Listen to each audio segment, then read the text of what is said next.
আসসালামু আলাইকুম প্রিয় দর্শক, আমরা এর মধ্যে জানি যে বাংলাদেশের আওয়ামী লীগ এবং তার নেতাদের রাজনৈতিক কার্যক্রমকে নিষিদ্ধ ঘোষণা করা হয়েছে এবং এই নিষিদ্ধ ঘোষণার মাধ্যমে আওয়ামী লীগের পক্ষে কেউ কোনো প্রচারণা চালাতে পারবেন না। আওয়ামী লীগ অথবা তার কোনো অঙ্গ সংগঠন দেশে কোনো ধরনের রাজনৈতিক কার্যক্রম পরিচালনা করতে পারবে না। একদম পরিষ্কারভাবে এটা বলে দেওয়া হয়েছে এবং স্বরাষ্ট্র মন্ত্রণালয় একটা প্রজ্ঞাপন জারি করেছে এবং সেই প্রজ্ঞাপনের ব্যাখ্যাও দিয়েছে প্রধান উপদেষ্টার প্রেস উইং। ব্যাখ্যা করে বলে দিয়েছে কী কী করা যাবে, কী কী করা যাবে না। যদিও সে সমস্ত ব্যাখ্যা নিয়ে নানা ধরনের বিতর্ক রয়েছে, সন্দেহ রয়েছে, অস্পষ্টতা রয়েছে, কিন্তু সরকারের অবস্থানটা বোঝা গেছে। এখন এই যে এত বড় একটা সিদ্ধান্ত নেওয়া হলো, এর প্রেক্ষিতে সারা দুনিয়ার প্রতিক্রিয়া কি, বিভিন্ন দেশ এই ঘটনাটাকে কিভাবে দেখছে। আমরা এই যাবৎকালে বেশ কয়েকটা দেশের প্রতিক্রিয়া জেনেছি, কয়েকজন নিরপেক্ষ হিসাবে পরিচিত ব্যক্তিরও প্রতিক্রিয়া আমরা জেনেছি। যেমন আমরা শুরুতেই জেনেছি কয়েকদিন আগে, দুদিন আগে, যে যুক্তরাষ্ট্রের প্রতিক্রিয়া কী। যুক্তরাষ্ট্র কিন্তু খুবই ধরি মাছ নাছুই টাইপের একটা প্রতিক্রিয়া ব্যক্ত করেছে, যেটা নাকি আওয়ামী লীগের যখন সরকার ছিল সে আমরা তাদের প্রতিক্রিয়া ছিল অনেকটা স্পষ্ট, কিন্তু এবার যেন একটু ধোঁয়াশাযুক্ত প্রতিক্রিয়া তারা দিয়েছে। আমি একটু প্রতিক্রিয়াটা আপনাদেরকে পড়ে শোনাই তারা কী বলেছে। আমি 3টা সেন্টেন্স আপনাদের পড়ে শোনাচ্ছি। প্রথমত তারা বলেছে, আমরা বাংলাদেশে কোনো একটি নির্দিষ্ট রাজনৈতিক দলকে সমর্থন করি না। এই কথাটা তারা আগেও বলতো।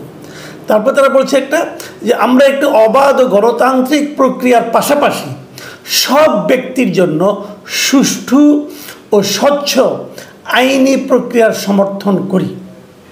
এটাও কিছু বোঝা যায় না, কিন্তু তৃতীয় যে বক্তব্যটা, বাক্যটা, সেটা আপনার মন দিয়ে শুনুন। সেখানে বলা হয়েছে, আমরা বাংলাদেশ সহ সব দেশের প্রতি আহ্বান জানাই যেন তারা মত প্রকাশের স্বাধীনতা, শান্তিপূর্ণ সমাবেশ এবং সংগঠনের অধিকারকে সম্মান জানায়। এই জায়গায় এসে কিন্তু একটু বোঝা যাচ্ছে যে শান্তিপূর্ণ সমাবেশ, মত প্রকাশের স্বাধীনতা এবং সংগঠনের অধিকারকে সম্মান জানায়, যেন সব রাষ্ট্র যেন জানায়, এই আহ্বান তারা জানাচ্ছে।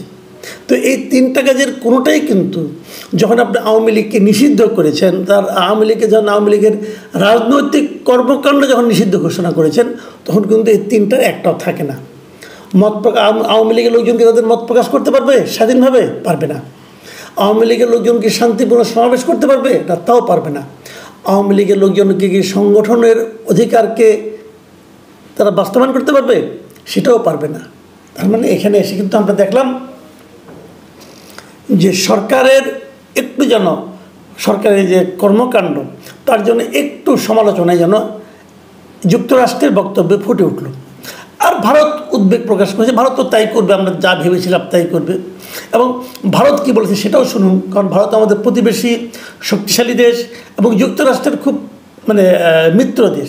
কাজে ভারতের বক্তব্যকে আপনি যতটাই বলেন না কেন, এটা খুব প্রেডিক্টেবল বক্তব্য, কিন্তু এই বক্তব্যকে আপনি ইগনোর করতে পারবেন না। ভারত কি বলেছে? ভারত বলেছে যে কোনো উপযুক্ত পদ্ধতি অনুসরণ না করেই আওয়ামী লীগের উপর নিষেধাজ্ঞা আরোপ একটি উদ্বেগজনক ঘটনা। এবং সেখানে ভারতের যিনি পররাষ্ট্র মন্ত্রণালয়ের যিনি মুখপাত্র রণধীর জয়সওয়াল, তিনি আরও বলেছেন যে বাংলাদেশে গণতান্ত্রিক স্বাধীনতা যেভাবে খর্ব করা হচ্ছে এবং রাজনৈতিক পরিসর পলিটিক্যাল স্পেস সংকুচিত হয়ে আসছে, তাতে একটি গণতান্ত্রিক দেশ হিসাবে ভারত স্বভাবতই উদ্বেগ বোধ করছে। তার মানে ভারতও বিষয়টাকে খুব একটা বেশ ভালোই সমালোচনা করেছে আওয়ামী লীগকে নিষিদ্ধ করার ঘটনাটা। আমি যেটার উপর বেশি গুরুত্ব দিব আজকে, সেটা হলো আমাদের আরেকটা প্রতিবেশী দেশ, কাছের দেশ, আমাদের জন্য এই মুহূর্তে একটা গুরুত্বপূর্ণ দেশ। আমাদের অনেক দেশে অনেক নাগরিকই ওই দেশটা দিকে তাকিয়ে থাকে, সেটা হলো পাকিস্তান। পাকিস্তানের ডন পত্রিকা, ডন হলো পাকিস্তানের সবচেয়ে, আমি মনে করি যে প্রভাবশালী ইংরেজি দৈনিক। সে ডন পত্রিকার তাদের সম্পাদকীয়তে বাংলাদেশ সম্পর্কে কি বলেছে এই নিষেধাজ্ঞার ব্যাপারটা নিয়ে, এবং তারা সেই সম্পাদকীয় শিরোনাম করেছে ক্রস রোডে বাংলাদেশ। মানে বাংলাদেশ এখন একটা ক্রস রোডে আছে, মানে ডানে বামে সামনে পেছনে সব দিকেই যেতে পারে। এবং সেখানে তারা খুবই গুরুত্বের সঙ্গে যে কথাগুলি বলেছে, আমি আপনাদের এগুলো পড়ে শোনানোর লোভ সামলাতে পারছি না। আমি আপনাকে মানে মোটামুটি একটা সরল বাংলা বলছি আর কি। ডনের সম্পাদকীয়তে বলা হয়েছে, সাম্প্রতিক ঘটনাবলী প্রতিশ্রুত নির্বাচনের বিশ্বাসযোগ্যতার উপর ছায়া ফেলেছে। আওয়ামী লীগের নিবন্ধন স্থগিত ও নির্বাচনে দলটির অংশগ্রহণ স্থগিত করার সিদ্ধান্ত উদ্বেগজনক। তারা আরেক জায়গায় লিখেছেন যে সাবেক প্রধানমন্ত্রী শেখ হাসিনা ও তার দলের বিরুদ্ধে অভিযোগ কতটা গুরুতর সেটা কোনো ব্যাপার নয়, কিন্তু বিশ্বাসযোগ্য নির্বাচন অংশগ্রহণমূলক হওয়ার দাবি রাখে। তার মানে হাসিনার ব্যাপারে কতটুকু অভিযোগ আছে সেটা কতটা গুরুতর এটা ইম্পর্টেন্ট না।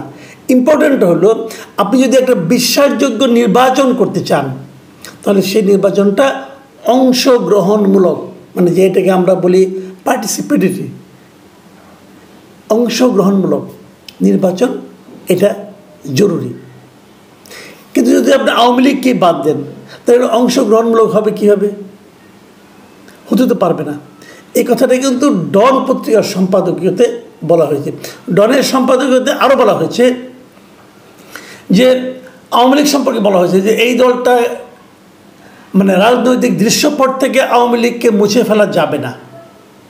এর বিশাল সমর্থন সহ রাজনৈতিক বাস্তবতা রয়েছে, মাথায় রাখুন, রাজনৈতিক বাস্তবতা রয়েছে। দলটিকে নিষিদ্ধ করায় বাংলাদেশের ভঙ্গুর গণতন্ত্র অস্থিতিশীলতার ঝুঁকিতে থাকে এবং এর ভোটারদের একটি বড় অংশ ভোটাধিকার বঞ্চিত হওয়ার ঝুঁকিতে থাকেন। মানে আমাদের গণতন্ত্রটাকে তারা ভঙ্গুর হিসেবে অভিহিত করেছে এবং বলতে চেয়েছে যে এই ভঙ্গুর গণতন্ত্রে অস্থিতিশীলতার ঝুঁকিতে পড়ে যায় এবং আমাদের ভোটারদের একটা বড় অংশ তারা ভোটাধিকার থেকে বঞ্চিত হতে পারে, এরকম একটা ঝুঁকি তৈরি হয়। এখানে ভারত যে আমাদের বিরোধিতা করছে সেই বিষয়েও তারা ভারতের একটু সমালোচনা করে বলেছে, ওই বাস্তবতাটি বলেছে যে এই নিষেধাজ্ঞার বিরোধিতায় ভারতের হয়তো নিজস্ব স্বার্থ থাকতে পারে, কিন্তু বাস্তবতা হলো একটি বড় রাজনৈতিক শক্তিকে বাদ দিলে কেবল পক্ষপাতের অভিযোগকে উস্কে দেবে, রাজনৈতিক বিভাজন আরও গভীর হবে। এটা এমন একটা সময় হচ্ছে যখন ঐক্য সবচেয়ে বেশি প্রয়োজন। যে কথাটা আমি নিজেও বহুবার বলেছি আপনাদেরকে যে আমাদের দেশে এই মুহূর্তে সবচেয়ে বড় দরকার হলো ঐক্য। বিভক্ত জাতি অগ্রসর হতে পারে না।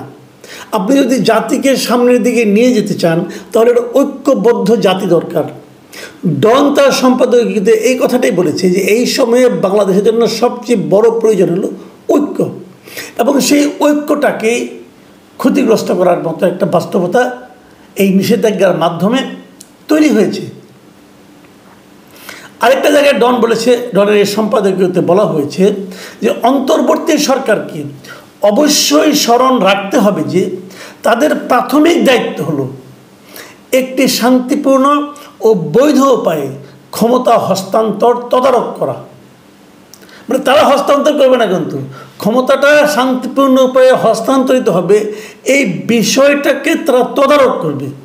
অর্থ হচ্ছে যে তারা একটা নির্বাচন অনুষ্ঠান করবে, যে নির্বাচনে সকলের অংশগ্রহণমূলক হবে, সেটা যে নির্বাচনে সবাই ভোট দিতে পারবে এবং সেই নির্বাচনের মাধ্যমে উঠে আসবে জনগণ কাকে চায়।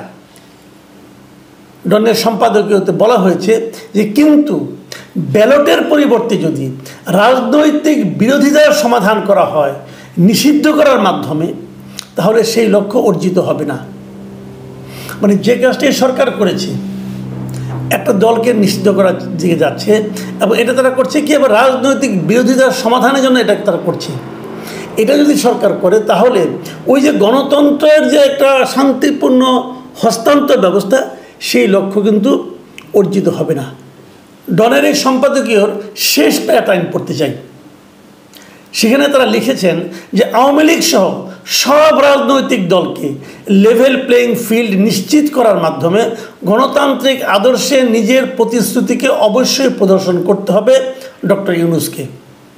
নির্বাচনের জন্য একটু স্পষ্ট সময়সূচি নির্ধারণ ও রাজনৈতিক দলের অংশগ্রহণ নিশ্চিত করা শুধু পরবর্তী সরকারের বৈধতাকেই শক্তিশালী করবে না, বরং মাথায় রাখবেন, বরং সামরিক হস্তক্ষেপের বিপদ এড়াতেও সাহায্য করবে। কোনো কোর্ট বা রাজনৈতিক ডিক্রি নয়, বাংলাদেশের ভবিষ্যৎ অবশ্যই ব্যালটের মাধ্যমে নির্ধারণ হতে হবে। ডনের এই সম্পাদকীয় হয়তো বলবেন পাকিস্তানে একটা পত্রিকা কি আসে যায়, কিচ্ছু যায় আসে না, আবার অনেক কিছু যায় আসে। বুঝতে হবে যে আমাদের একটা নির্দিষ্ট দলে, আবার দেশেরই একটা নির্দিষ্ট অংশ যারা নাকি যাদের দাবির প্রেক্ষিতে আওয়ামী লীগকে নিষিদ্ধ করা হলো এবং সরকার সেটা আগ্রহের সঙ্গে করলেন, এরা ছাড়া সারা দুনিয়ার আর কেউ কিন্তু সরকারের পদক্ষেপকে এখন পর্যন্ত সমর্থন করেনি। এই সরকার কতটুকু গ্রহণযোগ্য হচ্ছে সারা দুনিয়ার কাছে তার এটাও কিন্তু একটা মাপকাঠি। প্রিয় দর্শক, এই প্রসঙ্গে আরও আলোচনা হবে, আগামীতে আপনারা পেতে থাকবেন। আপাতত এখন এ পর্যন্তই। আল্লাহ হাফেজ।